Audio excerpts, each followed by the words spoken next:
আজ আমাদের জুমার খুতবার আলোচ্য বিষয় সালাতে মনোযোগী হওয়ার 10টি আধ্যাত্মিক পদ্ধতি। আল্লাহু আকবার বলে হাত বাঁধা, আমার শরীর দাঁড়িয়ে আছে মসজিদে কিন্তু মন আমার চলে গেছে বাজারে, আছে কি না? আছে। আল্লাহু আকবার বলে আমি হাত বেঁধে সালাতে দাঁড়িয়ে গেলাম কিন্তু মন আমার চলে গেছে আমার ওই কৃষিকাজ ক্ষেত খামারে।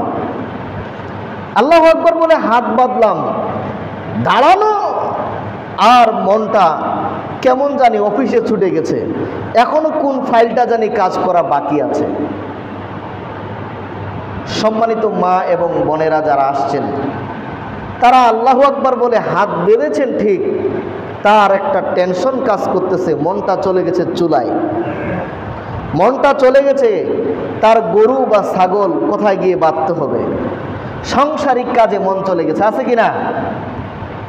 এই যে নামাজ দাঁড়ালাম, আমি দাঁড়ানোর পর আমি আর নামাজে নেই, আমি তখন আমার মন, আমার দিল, আমার নফস বিভিন্ন কর্মে ব্যস্ত, অথচ আমি নামাজে আছি। এই নামাজের নামাজ হবে? হ্যাঁ? কিন্তু আমি বড় হুজুর আর আপনারা মুসল্লি, এই রোগে সবাই আক্রান্ত। বড় হুজুরও আক্রান্ত, মুসল্লিরাও আক্রান্ত, হাজি সাহেবও আক্রান্ত। এই ভাইরাসে আমরা সকলেই আছি, আছে কি আছি না? হ্যাঁ, সকলেরই মনটা নামাজ থেকে দাঁড়ানোর পরে কোথায় জানি চলে যায়, আবার আসে, আবার চলে যায়, আবার জোর করে নিয়ে আসি, আবার জানি চলে যায়। হ্যাঁ, এই অবস্থায় কিন্তু আমাদের সালাত। এই অবস্থা থেকে মুক্তির উপায় কি? এই অবস্থা থেকে মুক্তির বের হওয়ার জন্য আমি আপনাদের সামনে 10টা আধ্যাত্মিক পদ্ধতি আলোচনা করব, 10টা ডোজ আপনাদেরকে দেওয়ার চেষ্টা করব। 10টার একটা ডোজ যদি আপনি মনে রাখেন, একটা ডোজ যদি আপনি পালন করার চেষ্টা করেন, ইনশাআল্লাহ আপনার নামাজে আপনার মন আর এদিক সেদিক হবে না ইনশাআল্লাহ। আসুন তাহলে শুরু করি, কিভাবে নামাজে মনটাকে স্থির রাখা যায়, নামাজের ভিতরে নিজের মনটাকে বেঁধে রাখা যায়। আসুন, সর্বপ্রথম আমি যখন সালাতে দাঁড়ালাম, আপনি যখন দাঁড়ালেন, আমাকে মনে করতে হবে যে আমি আর পৃথিবীর অন্য কারো কাছে না, আমি এই 7 আসমান 7 জমিনের মালিক, প্রতিপালক, আমার রব, আমার সৃষ্টিকর্তা, আমার রিজিকদাতা, আমার জান এবং মালের মালিক যিনি, সেই মাওলা পাকের সামনে দাঁড়িয়ে আছি। আপনি যদি কোনো বড় ব্যক্তির সামনে যান, তখন কি শরীর চুলকাবেন? হ্যাঁ, একজন জেনারেল, আর্মি জেনারেল পারসন, যখন সে তার সৈনিকদের সামনে থাকে, কোনো সৈনিকের শরীরে কি চুলকানি আসবে?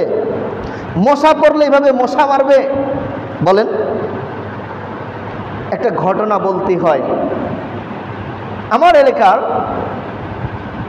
4 জন ভাই আছে, ওদের একটা বংশগত রোগ, খামাখা শরীর চুলকাবে। শীত নাই, বর্ষা নাই, গরম নাই, 12 মাস তারা শরীর চুলকায়, চুলকানিও নাই, কিন্তু অভ্যাস। তো তাদের মধ্যে এক ভাই গিয়েছে আপনার আনসারের ট্রেনিংয়ে। তো কমান্ডারের সামনে দাঁড়িয়ে, যখন সে দাঁড়িয়ে আছে, সোজা হয়ে দাঁড়িয়ে থাকতে হবে, তখন সে শরীর চুলকাইতেছে। কমান্ডার সাহেব বলছে, I say get out from here, এখান থেকে বের হয়ে যাও, তুমি একজন কমান্ডারের সামনে দাঁড়িয়ে আছো, এই হোশ তোমার নেই, তোমার শরীর চুলকাইতে আসছো এখানে?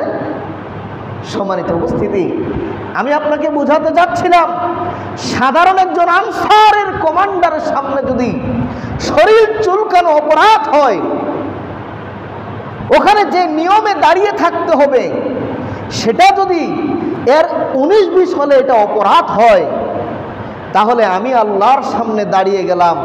আল্লাহকে, আল্লাহু আকবার, সবচেয়ে বড় আল্লাহকে, 7 আসমানের মালিক, 7 জমিনের মালিক, সমস্ত কুল কায়নাতের মালিক, তিনি কাহ্হার, তার সামনে দাঁড়িয়ে গেছি।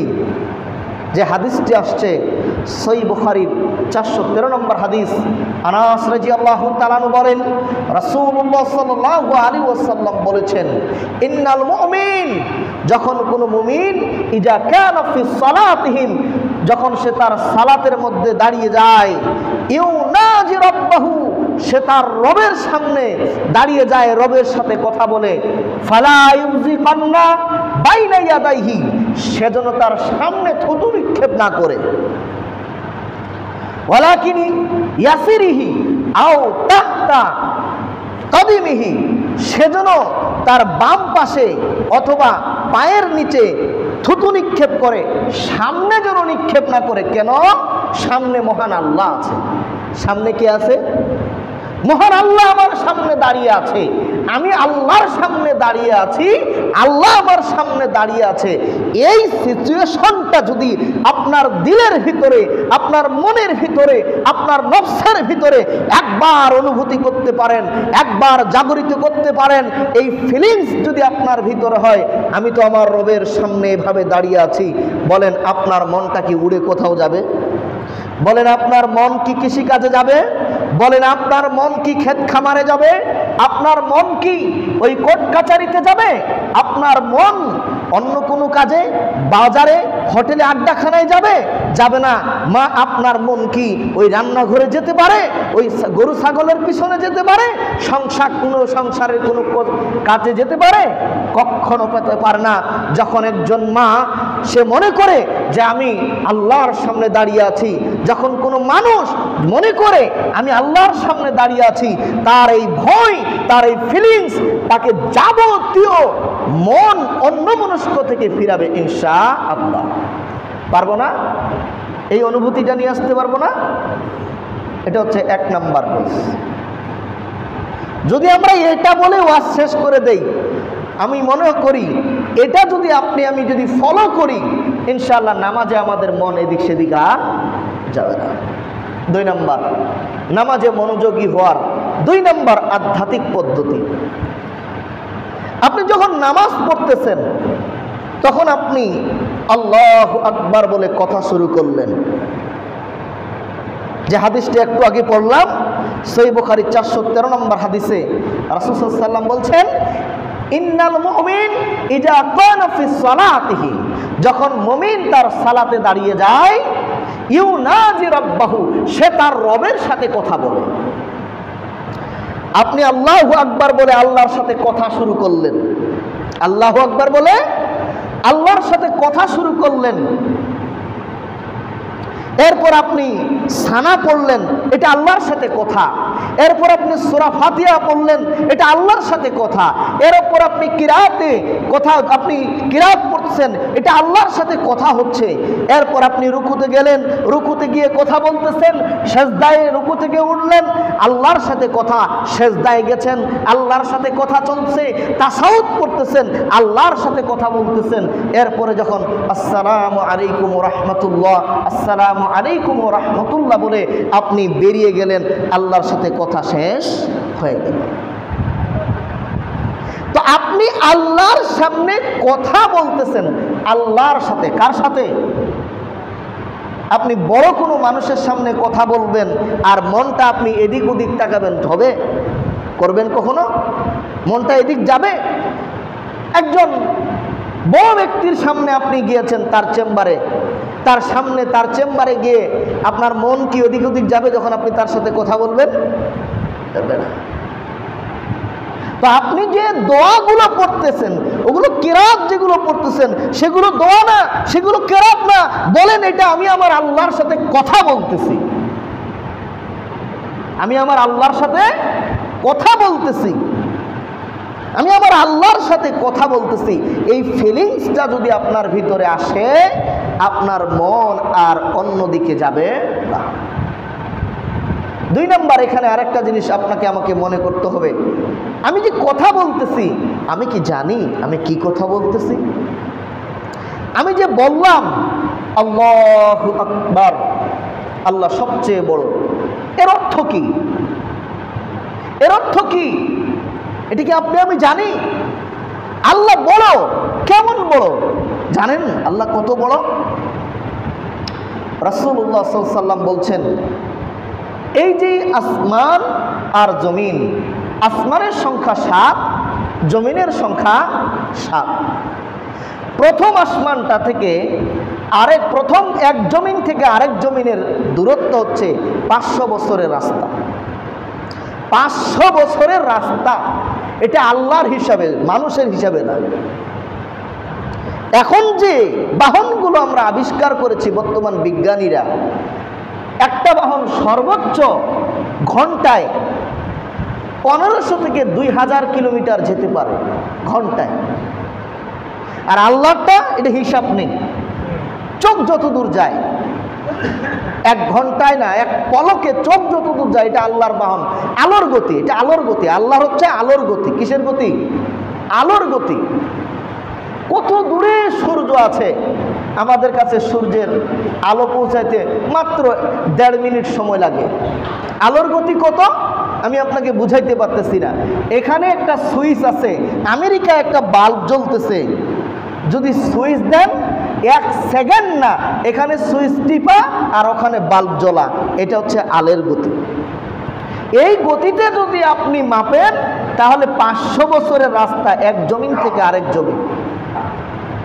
প্রথম জমিনটাকে দ্বিতীয় জমিনের ভিতর ঢুকিয়ে দেওয়া আছে, দ্বিতীয়টা তৃতীয়, তৃতীয়টা মানে চতুর্থ, চতুর্থটা পঞ্চমে, পঞ্চমটা 7 নম্বরে, 6 নম্বরে, 6 নম্বরের উপর এখন 7 নম্বর। এই 7টা জমিন আবার কভার করে আছে কে? 7 আসমান, প্রথম আসমান। আবার এই 7 জমিন আর প্রথম আসমানকে ঘিরে ধরে আছে কে? দ্বিতীয় আসমান। এইভাবে 7টা জমিন আর 6টা আকাশকে ঘিরে ধরে আছে 7 নম্বর আসমান। 7টা জমিন 7টা আসমানকে ঘিরে ধরে আছে আল্লাহর কুরসি। আল্লাহর কি? কুরসি। আল্লাহর কুরসির সামনে এই 7 জমিন আর 7 আসমান কতটুকু? একটা মরুভূমির মধ্যে একটা আংটি পড়ে থাকলে যতটুকু। তাহলে বলেন এই 7 জমিনের চেয়ে আল্লাহর কুরসিটা কত বড়?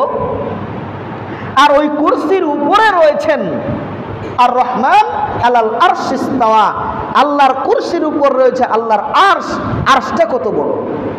আর ওই আরশের উপরে আছেন আল্লাহ। এখন বলেন আল্লাহ কত বড়? আল্লাহু আকবার। এই হচ্ছে আল্লাহু আকবার। এরপর আপনি সূরা ফাতিহা পড়লেন, সানা পড়লেন, সূরা ফাতিহা পড়লেন, কিরাত পড়লেন, কোথায় কি বলতেছেন আমরা জানি না। নামাজের মধ্যে বলছেন ইহদিনাস সিরাতাল মুস্তাকিম সিরাতাল্লাযীনা আন'আমতা আলাইহিম। আল্লাহ সোজা পথ দাও। কোন পথ? নিয়ামত প্রাপ্তদের পথ। নামাজ থেকে বাড়িয়ে বের হয়ে যত বাঁকা পথ, বলেন তো সুদ খাওয়া সোজা পথ না বাঁকা পথ? ঘুষ খাওয়া সোজা পথ না বাঁকা পথ? আরেকজনের জমি জুলুম করে নিচ্ছেন, আত্মসাৎ করে নিচ্ছেন, সোজা পথ না বাঁকা পথ? শুধু গীবত করে বেড়াচ্ছেন, মিথ্যা কথা বলে বেড়াচ্ছেন, সোজা পথ না বাঁকা পথ? তো নামাজের মধ্যে বললেন ইহদিনাস সিরাতাল মুস্তাকিম, আল্লাহ সোজা পথ দাও। আর নামাজ থেকে বেরিয়ে দেখেন যত আপনার পথ সব বাঁকা পথ। ইনকামের পথ বাঁকা পথ, আপনার ব্যক্তিগত জীবন বাঁকা পথে, পারিবারিক জীবন বাঁকা পথে, সামাজিক জীবন বাঁকা পথে, রাষ্ট্রীয় জীবন বাঁকা পথে, আপনি বাঁকা পথে, আপনার বউ বাঁকা পথে, আপনার মা বাঁকা পথে, আপনার বাবা বাঁকা পথে। নামাজের মধ্যে বলছেন ইহদিনাস সিরাতাল মুস্তাকিম, সোজা পথ দাও। এখানে বললাম সোজা পথ দাও, আর ওখান থেকে গিয়েই বাঁকা পথে। তাহলে নামাজে কি বলছি তা বুঝি নাই। আরেক শ্রেণীর মানুষ আছে নামাজের মধ্যে বলে ইয়াকা না'বুদু ওয়া ইয়াকা নাস্তাইন, ওগো আল্লাহ একমাত্র কেবলমাত্র শুধুমাত্র তোমার ইবাদত করি এবং তোমার কাছেই চাই। এই বলত আবার নামাজটা শেষ করে মাজারে গিয়া সেজদা দেয়ার বলে আমার স্ত্রীর 12 বছর বিবাহের বয়স কিন্তু বাচ্চা হয় না, ওগো শাহজালাল ও শাহপুরান একটা ছেলে দাও, আছে কি আছে না? মসজিদে গিয়া বলল সূরা ফাতিহার মধ্যে ইয়াকা না'বুদু ওয়া ইয়াকা নাস্তাইন, ওগো আল্লাহ একমাত্র তোমার শুধুমাত্র তোমার সালাত আদায় করি, তোমার জন্য জিকির করি, তোমার জন্য কুরবানি, তোমার জন্য সালাত, তোমার জন্য রুকু, তোমার জন্য সিজদা, আর তোমার কাছে চাই, যা লাগবে তোমার কাছে চাই, ওয়া ইয়াকা নাস্তাইন, তোমার কাছেই সাহায্য চাই। একটু পরে মাজারে গিয়া সেজদা দিয়ে বলে শাহজালাল ছেলে হয় না, সন্তান হয় না, 12 বছর বিয়ের বয়সে একটা সন্তান দাও। কি আছে কি আছে না? তাহলে নামাজে কি বলছে সে বুঝে নাই। তাহলে নামাজে আমরা বলি এক, বাহিরে এসে করি এক, এটাই হচ্ছে দাঁড়াচ্ছে। এই জন্য আমাদের নামাজে মন থাকে না, মূলত আমরা বুঝি না নামাজের মধ্যে আমরা কি বলছি। ওই যে সেজদা মারলো গিয়া মাজারে, ও যে বললো ইয়াকা না'বুদু ওয়া ইয়াকা নাস্তাইন, এর অর্থ জানছে? জানে নাই, বিদে মাজারে গিয়া আবার সন্তান চাচ্ছে, অর্থ জানে না। পড়ি কেন আমরা যে নামাজে দোয়া কেরাতগুলো পড়ি, এগুলো আমরা পড়ি তোতা পাখির মতো। তোতা পাখি কেমন? এক ব্যক্তি তার একজন শিষ্য, আপনার গুরু তার শিষ্য নির্বাচন করবে, আমার পরে আমার এই জায়গায় কে বসবে এটা নির্বাচন করবে। কিভাবে? একটা পরীক্ষা হবে, এক একজন করে ডাকতেছে আর তাকে তার হাতে একটা জাল তুলে দিচ্ছে, বলছে ওইখানে কিছু তোতা পাখি আছে, গিয়ে ধরে নিয়ে আসো, জাল দিয়ে ধরবা। তো যখনই তোতা পাখিকে ধরতে যায় তো তোতা পাখি গান বলে শিকারি আয়েগা ডাল ফেলেগা খায়েগা তো জাল দিয়ে মারা গায়া, মানে শিকারি আসছে, ডাল বিছিয়ে দিয়েছে, ওখানে যদি তুমি খাইতে যাও তাহলে জাল দিয়ে তোমাকে ধরে ফেলবে। এটা তোতা পাখি বারবার বলতেছে। তো যেই যায় আর ফিরে আসে বলে না এই পাখিকে ধরা যাবে না, আমি কি করব সব বলে দিচ্ছে। সর্বশেষ একজন ব্যক্তি বলতেছে দেখি আমি পারি কিনা, গেছে, গিয়ে দেখতেছে আসলেই তো তোতা পাখি সব বলে দিচ্ছে, আমি কি করব? বলছে আচ্ছা দেখি তোতা পাখি বুঝে কিনা ও যা বলতেছে। এরপর ডাল ফেলে দিল, এরপর উড়ে উড়ে তোতা পাখি চলে আসলো আর বলতেছে শিকারি আয়েগা ডাল ফেলেগা খায়েগা তো মার গায়া। তোতা পাখিগুলো বলতেছে আর উড়ে উড়ে ডালের পাশে এসে ডাল খাওয়া শুরু করেছে। আবার যখন খাচ্ছে তখন একই কথা বলছে তোতা পাখি। এখন এই মুহূর্তে এই লোকটা বুঝতে পারলো যে আসলে এই তোতা পাখি কি বলে তা সে জানে না।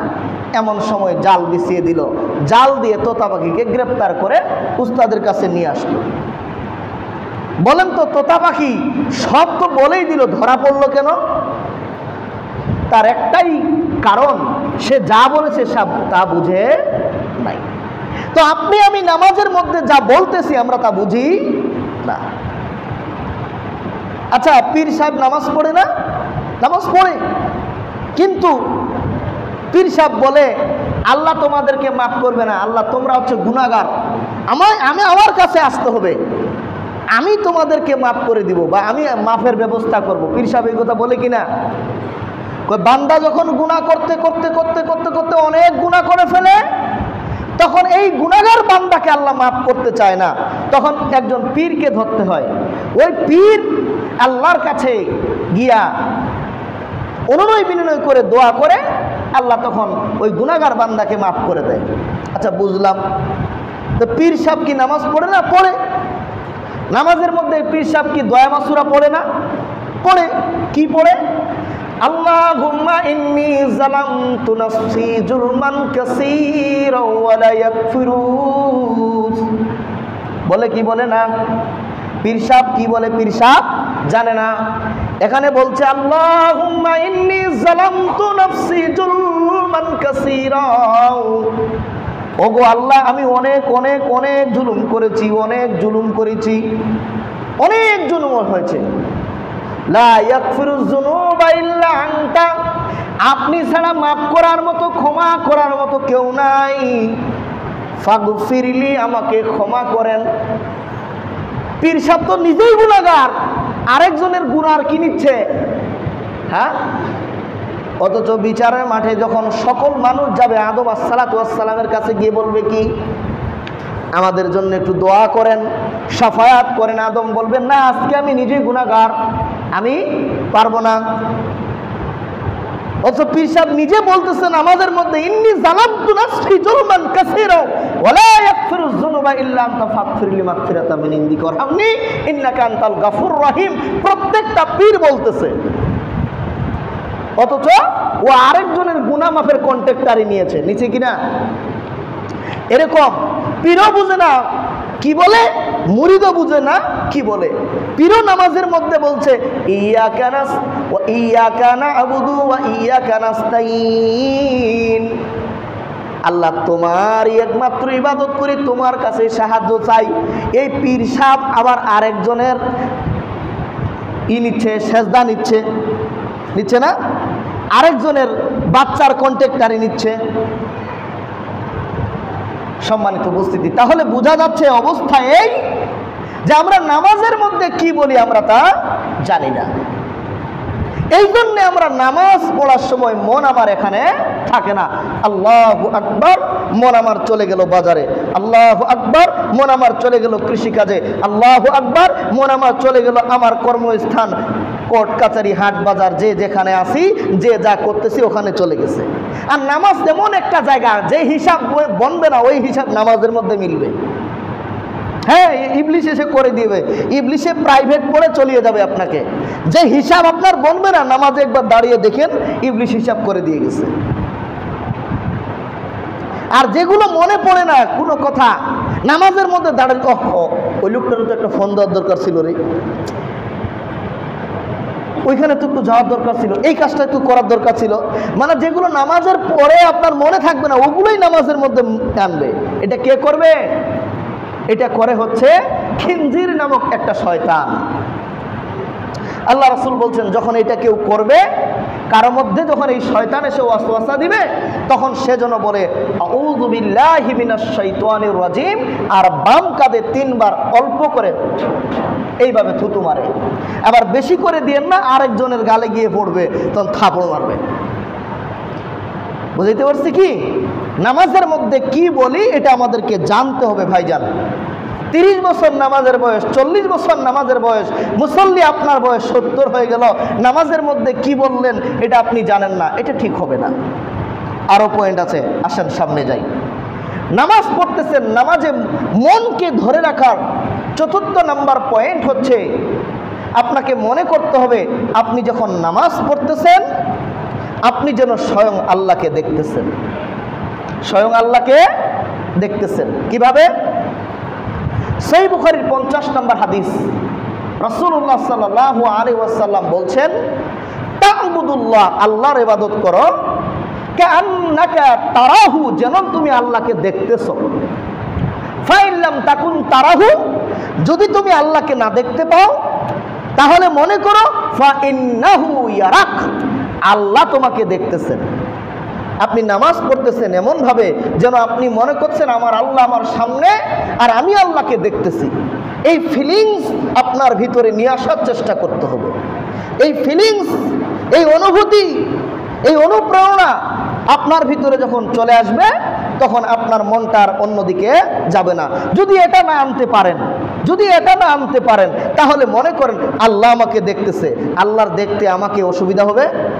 আল্লাহ আমাকে দেখতেছে, আল্লাহর কি অসুবিধা হবে? আল্লাহ আমাকে দেখতেছে, এই অনুভূতি যদি আপনার ভিতরে আমার ভিতরে একবার জাগরণ হয়ে যায়, এই সিস্টেম যদি আপনার দিনের ভিতরে, এই সফটওয়্যার যদি আপনার দিনের ভিতরে ইনস্টল হয়ে যায়, ইনশাআল্লাহ আপনার আমার নামাজে আর মনটা এদিক সেদিক হবে না। আসুন সামনে বাড়ি। নামাজে আরেকটা পদ্ধতি আছে মন রাখার। শোনেন, ফাঁসির কাস্টে যাবে, 5টা মিনিট সময় আছে। যত বড়ই পাপী বান্দা হোক, মুসলমান হলে তাকে বলে 2 রাকাত নামাজ পড়ো। বলে কি বলে না? বলে কি বলে না? আচ্ছা বলেন তো, এই 2 রাকাত নামাজ এই লোকটা যে পড়বে, কেমন আবেগ নিয়ে পড়বে বলেন? কেমন অনুভূতি থাকবে তার ভিতরে একটু বলেন। শুনুন, আল্লাহ রাসূল সাল্লাল্লাহু আলাইহি ওয়াসাল্লাম বলছেন, ইবনে মাজাহ 4171 নম্বর হাদিস বলছে, ইজা কুমতা ফিস সালাত, যখন তুমি সালাতে দাঁড়াও, ফাসাল্লি, তুমি সালাত আদায় করো, কান্নাকা মুআদ্দিয়ান, যেন তুমি বিদায় নিয়ে চলে যাচ্ছ দুনিয়া থেকে, তোমার জীবনের লাস্ট সালাত এটা।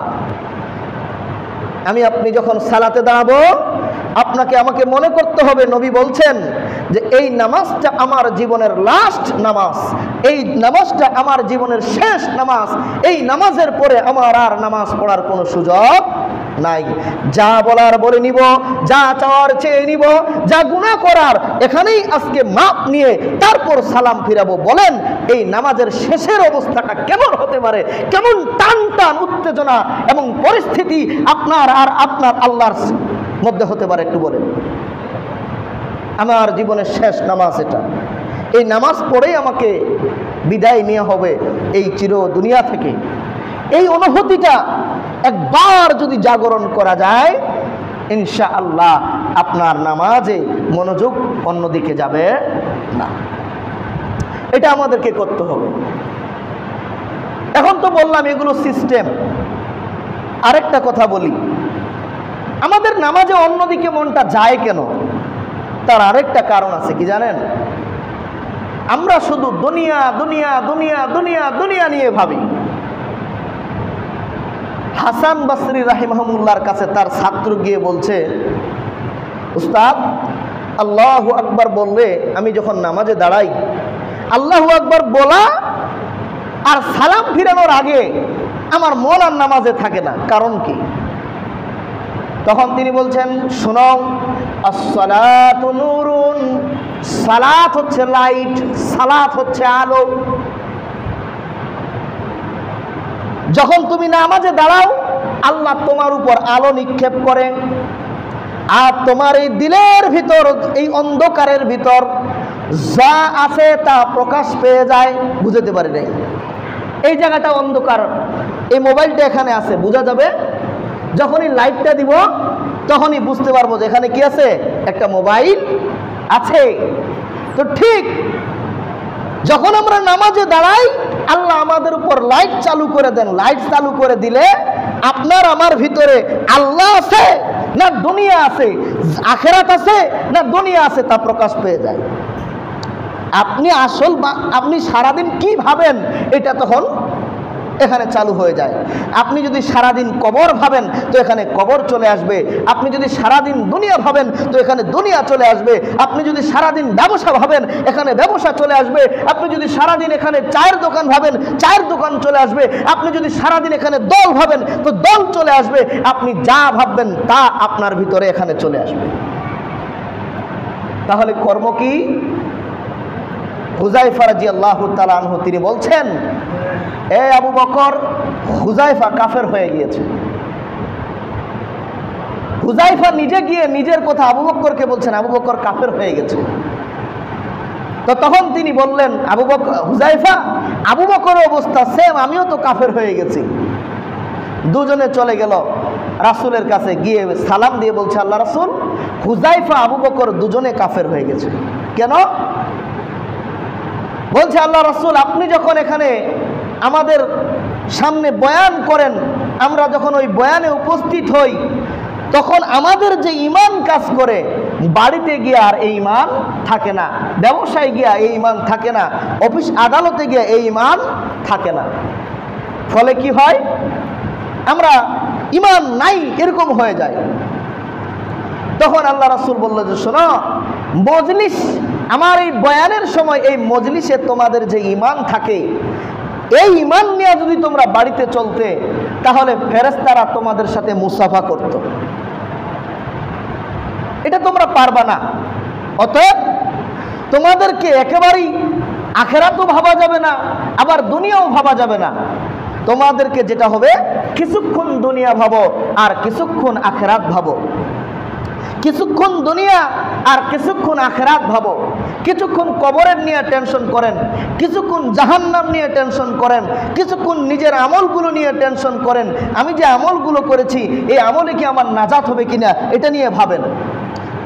এরপর আপনি কিছুক্ষণ আপনার ক্ষেত খামার নিয়ে ভাবেন। তাহলে আপনার জন্য দুনিয়া আখেরাত দুটাই সহজ হয়ে যাবে। আর আমরা কি শুধু দুনিয়া, শুধু দুনিয়া হবে না, শুধু দুনিয়াও না, শুধু আখিরাতও না। রব্বানা আতিনা ফিদ দুনিয়া হাসানাতাও ওয়া ফিল আখিরাতি হাসানাতাও ওয়া কিনা আযাবান নার। মুমিন এটা বলে, দুনিয়াও দাও, আখিরাতও দাও। তো কিছুক্ষণ দুনিয়া আর কিছুক্ষণ আখিরা, এটা নিয়ে ভাবো, তাহলে হবে। আরেকটু সিস্টেমটা সহজ করে দেই। আপনি যে কাজটাই করেন, ওই কাজটাকে আখেরাত ভাবেন, ওটা ভালো হোক আর খারাপ হোক। ভালো কাজ করতেছেন, আখেরাতের উদ্দেশ্যে করেন। আবার খারাপ কাজ যখন করবেন, জাহান্নামের কথা স্মরণ করেন, যে এটা তো খারাপ কাজ, এই কাজটা করলে আমার জাহান্নাম হতে পারে। এই যে দেখেন, আখেরাতের কথা ঢুকে গেল। তাহলে কিছুক্ষণ দুনিয়া, কিছুক্ষণ আখেরাত, প্রত্যেকটা কাজে দুনিয়া আখেরাত ভাববেন, ইনশাআল্লাহ আপনার নামাজে মন থাকবে। আর যদি আপনি খালি দুনিয়া দুনিয়া ভাবেন, নামাজ পড়বেন ঠিক, কিন্তু এখানে মন থাকবে না। নামাজের মধ্যে মনোযোগ আমাদের থাকে না। আরেকটা কারণ, আমরা নামাজটাকে অলসতার সাথে পড়ি। অলসতার সাথে নামাজ পড়া যাবে না। আল্লাহ এক শ্রেণীর নামাজের কথা বলতেছেন, সূরা মুমিনুন আয়াত নাম্বার 1-2, ফাওয়াইলুল লিল মুসাল্লিন। এক শ্রেণীর মুসল্লি, কদ আফলাহাল মুমিনুন, মুমিনরা সফল হয়ে গেল। তারা কারা?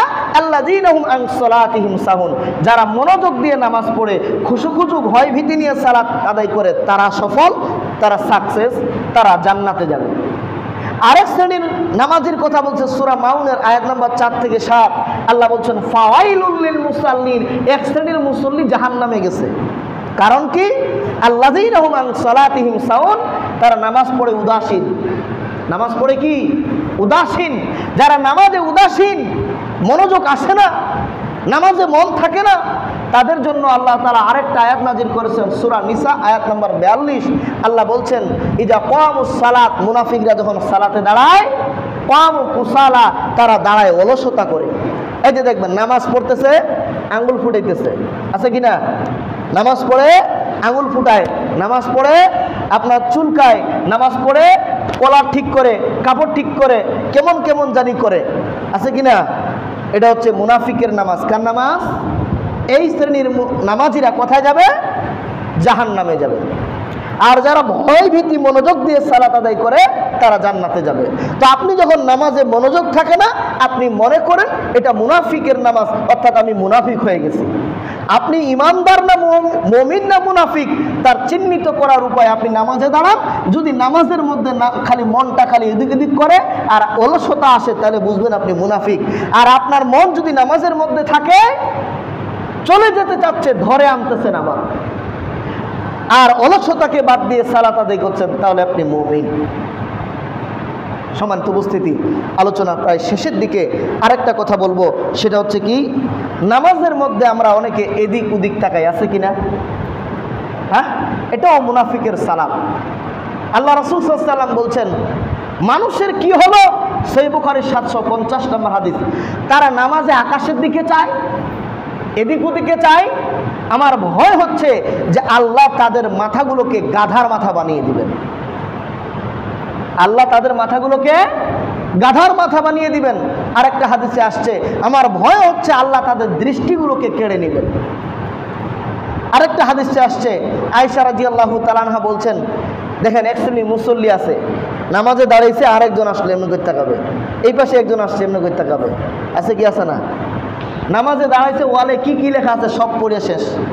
হ্যাঁ, নামাজে দাঁড়িয়েছে, ওয়ালের মধ্যে কি কি লেখা আছে সব মুখস্থ হয়ে গেছে। আল্লাহ রাসূলকে জিজ্ঞাসা করলো আয়েশা রাদিয়াল্লাহু তাআলা আনহা, এটা কি বলেন? বলছে এটা হচ্ছে নামাজকে শয়তান ছিনতাই করে নিয়ে যায়। মুসল্লি, আপনি যখন নামাজে কে আসলে এইভাবে তাকালেন, ওইটা শয়তান চুরি করে নিছে, ওই অংশটা।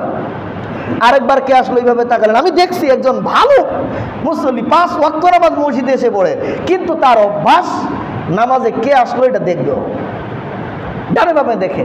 এটা হচ্ছে ইবলিস, নামাজ চিন্তাই করে চলে যায়।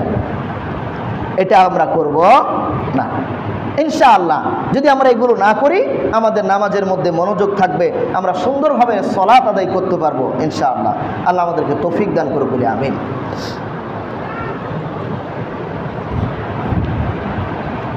আলহামদুলিল্লাহ ওয়াহদা ওয়াসসালাতু ওয়াসসালামু আলা নবী বাদা। সম্মানিত উপস্থিতি, আমরা আলোচনা করতেছিলাম নামাজে মনোযোগী হওয়ার আধ্যাত্মিক কিছু পদ্ধতি নিয়ে। আমরা আপনাদের সামনে বিস্তারিত দলিল ভিত্তিক আলোচনা করেছি। এটাকে এক নজর খালি একটু স্মরণ করে দিব।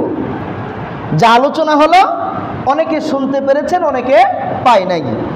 কিছু মুসল্লি আছে আসলো 5 মিনিট আগে, আছে কিনা?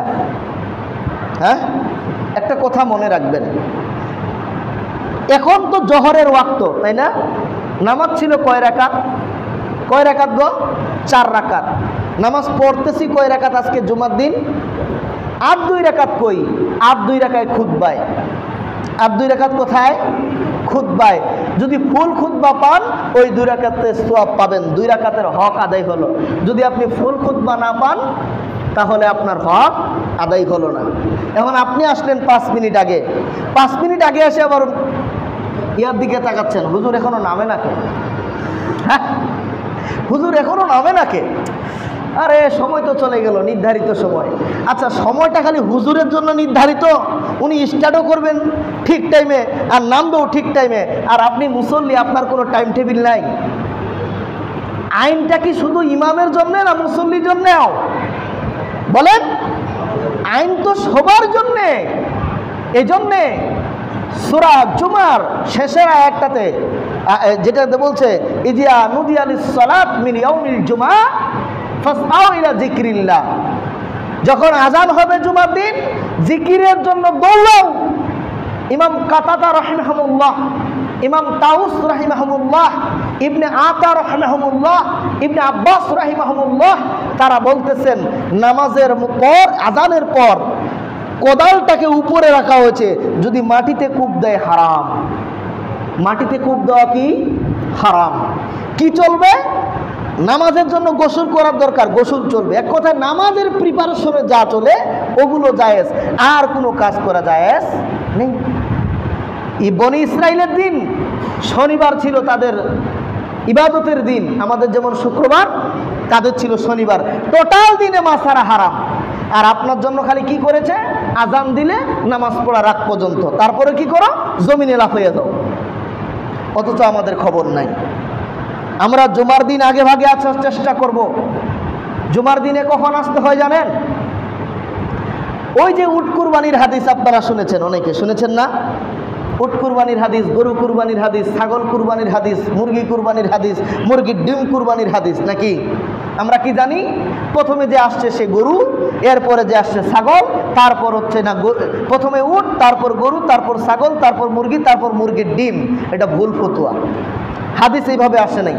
সহিহ বুখারীর 935 নম্বর হাদিসে আসছে, যে ব্যক্তি প্রথম প্রহরে আসলো তার জন্য উট, দ্বিতীয় প্রহরে আসলো তার জন্য গরু, তৃতীয় প্রহরে আসলে ছাগল, চতুর্থ প্রহরে মুরগি, এরপরে আসলে পঞ্চম প্রহরে আসলে ডিম। প্রথম প্রহর কখন? জুমার দিন।